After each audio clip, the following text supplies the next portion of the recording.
berkenaan dengan hamil ini, karena kepayahan yang terjadi dan begitu beratnya ibunda mengandung, maka hukum syara pun memberikan keringanan. Agama atau syariat memberikan perlakuan yang khusus terhadap ibunda, karena betapa beratnya ibunda menerima beban kehamilan itu, maka syariat memberikan sesuatu yang terbaik bagi dia dan menjadi bagian dari yang meringankan beban itu dari sisi hukum syariat. Apa itu? Banyak sekali. Tetapi misalnya yang bisa kita cermati adalah pada saat bunda mengandung, dia diperbolehkan tidak melakukan puasa wajib, puasa di bulan Ramadan. Ada dispensasi dia tidak melakukan saum atau puasa di bulan Ramadan, meskipun puasa itu hukumnya adalah wajib. Coba bayangkan, satu kewajiban bisa tidak ditunaikan karena syariat memberikan penghargaan dan kemudahan kepada ibunda yang sedang mengandung. Inilah yang disebut dengan dispensasi atau rukhsah di dalam agama itu. Dia tidak harus berpuasa.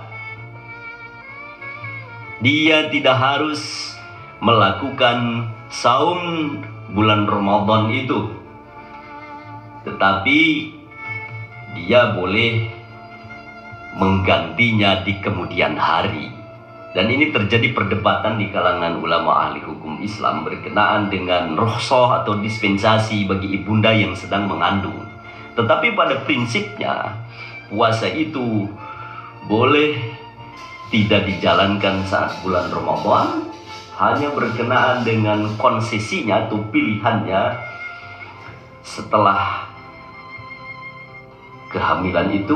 Terhadap puasa ini, ibunda boleh memilih beberapa pilihan hukum berdasarkan dalil yang diyakininya. Misalnya saja para ulama ahli hukum Islam merekomendasikan saat tidak puasa di bulan Ramadan ibunda yang sedang mengandung itu, dia boleh mengqadanya dan plus fidyah.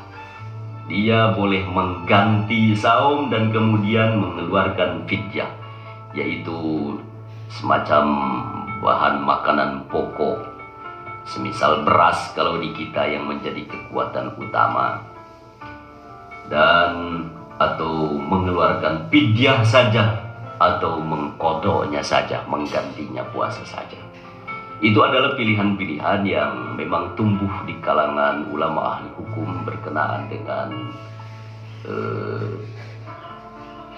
wanita hamil yang tidak saum, tidak puasa di bulan Ramadan. Nah, ini adalah rukhsah yang pertama. Yang kedua, misalnya tidak boleh perempuan yang sedang hamil itu dicerai. Haram hukumnya mencerai istri yang sedang hamil. Karena hamil payah dan kemudian perceraian pun berat. Jadi sesuatu yang payah ditambah dengan yang berat, maka itu bisa menambah mudarat. Jadi tidak boleh hukumnya, dan merupakan satu kebodohan yang berlipat manakala seorang suami mentolak atau menceraikan istrinya yang sedang hamil. Dan menurut syara ini sesuatu yang tidak boleh. Jadi kalaupun memang terpaksa karena ada alasan atau illat yang dibenarkan oleh hukum syara, jangan pada saat hamil dijatuhkan tolaknya itu. Setelah hamil baru bisa. Yang ketiga, misalnya dispensasi hukum untuk orang hamil, untuk ibunda yang sedang mengandung itu yang berkenaan dengan hukum syara sebagai sebuah penghargaan dari syariat. Tidak boleh dijatuhi hukum, tidak boleh dia dipidana, dan hukumnya harus ditunda sampai ibunda itu melahirkan. Meskipun dia melakukan kejahatan, melakukan tindak jarimah atau pidana, lalu dibawa ke mahkamah, ke pengadilan, dan lalu diputus oleh pengadilan ibunda yang sedang hamil itu bersalah atau melakukan satu kejahatan tertentu yang dituduhkan dan terbukti di pengadilan, maka penjatuhan hukuman itu harus ditunda berdasarkan rekomendasi syarat. Dan hukumnya nanti dijatuhkan setelah ibunda itu melahirkan.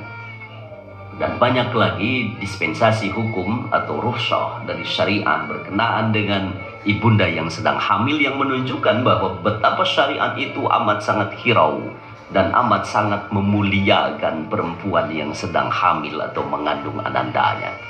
Ini adalah sebuah apresiasi dan sekaligus penghargaan yang luar biasa dari syara, yang mencerminkan sebuah semangat bahwa kita terhadap ibu-ibu yang sedang hamil itu harus menunjukkan kepedulian. Dan bahkan kalau perlu dibangun satu institusi yang menjamin bahwa ibu hamil itu mendapatkan perlakuan yang baik dan terbaik, bukan saja dari suaminya, dari keluarganya, tetapi juga dari lingkungan dan masyarakatnya, bahkan dari negara.